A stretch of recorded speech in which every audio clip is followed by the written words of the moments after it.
Hello guys, welcome back to the channel for a new Databricks video. Today we are going to discuss about schema evolution in Databricks. Instead of replacing your tables or manually changing your schemas, Databricks evolves your tables automatically.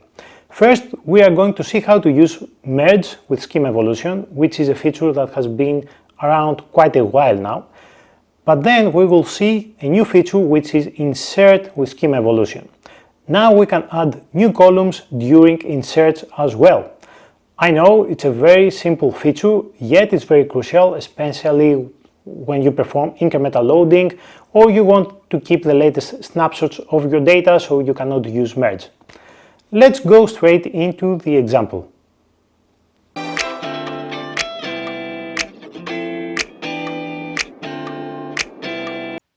First, let's see what the documentation says about merge with schema evolution. So here we have the syntax. As you can see, it's a typical merge statement.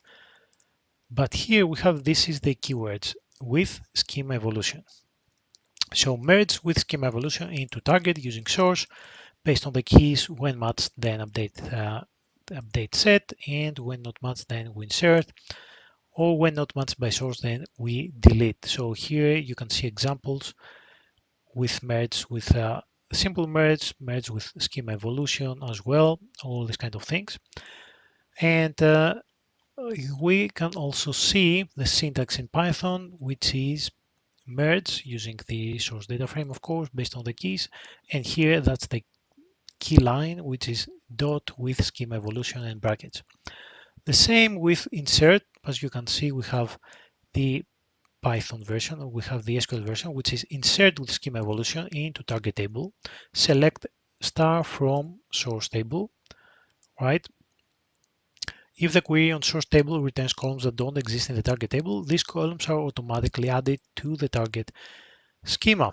Existing rows receive null values for the new columns. Now in Python, it's this, the option merge schema equals true and mode append, which wasn't valid before.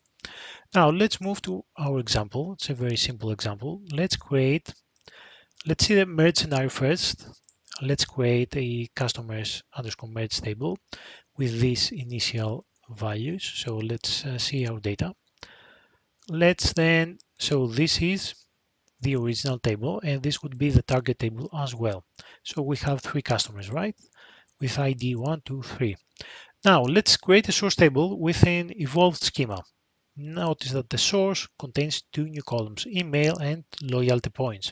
So these columns that do not exist in the target table. So this is the target table, right? We have customer ID, name and city. And then now we are going to, you can create a data frame or a new table like I do here, which is now has 2 more columns, email and loyalty points. And it has 2 records, one with ID 2 and one with ID 4. So let's create these tables. Give it a second. We don't want Genie. Okay, so we created this source customers table. And now with merge with schema evolution. Unlike insert, merge can update existing rows, insert new records, delete rows no longer present in the source, automatically evolve the schema. So merge with schema evolution into the customers, the initial table, right, as target, using this temporary table that we just created with the 2 extra columns based on the customer ID, and we do the typical merge, right? So it's going to update the record with ID 2 because it already exists. It's going to delete the record. Actually, it's going to delete one record. When not matched by source, then delete, right? So let's see. That was the original data. So let's see what we have now in the target table. And yeah, we deleted the records with customer ID 1 and 3 because they didn't exist in the data, in the incoming data. And here we updated and we added 2 new columns. So here, which is the main point I wanted to illustrate here, is that you see we have 2 new columns here. Okay, so this is the merge statement. As you can see, merge with Schema Evolution, it works fine. In the PySpark version, you use spark.table, the source table, and then the target table using delta table dot for name, using the pointing to the target table, and then you use the PySpark syntax with Schema Evolution and brackets here, right? So then let's see the new feature, which is the insert, the insertion. That's what we wanted to see here. So as you can see, we have, let's create a customers table again with the same data. Let's see the data. And now let's create a table with two new columns, email and loyalty points again with customer ID 4 and 5. So no overlapping IDs here, right? Because that's an insertion. So it's like incremental loading. And here now, insert with Schema Evolution. Now, first, let's see what happens without enable Schema Evolution. That's the typical insert into the target table. It's going to fail because there's a metadata mismatch was detected when writing to the Delta table, right?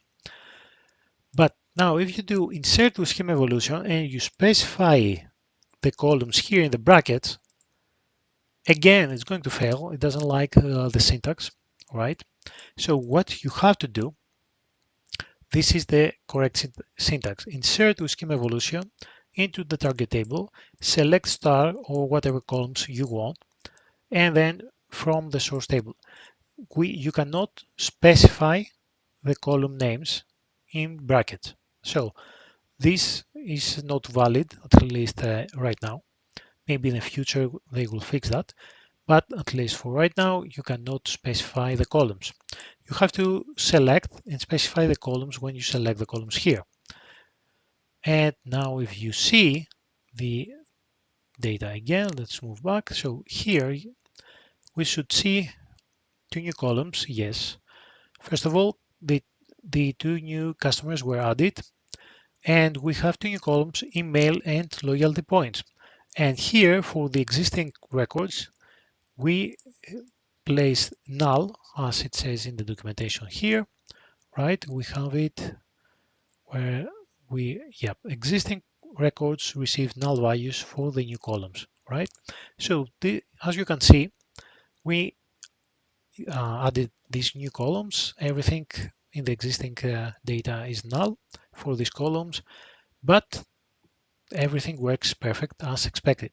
Now, this is very, very useful in cases when you don't want to use merge. For example, I had a case like that recently where I needed to load snapshots of the data every day and I couldn't use merge. But insert and without insert with Schema Evolution is perfect because I didn't have to worry about changes in the source schema.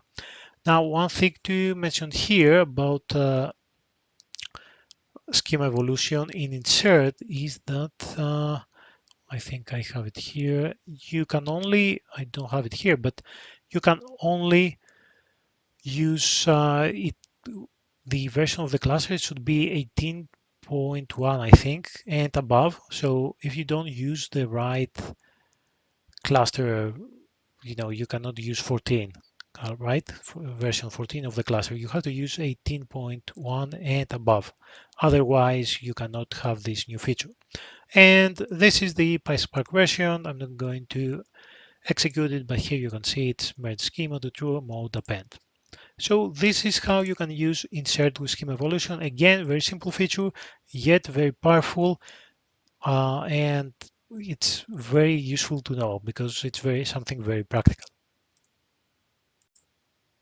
If you like the video, please click the like button, subscribe to the channel, leave a comment, and I will see you in the next one. Thank you.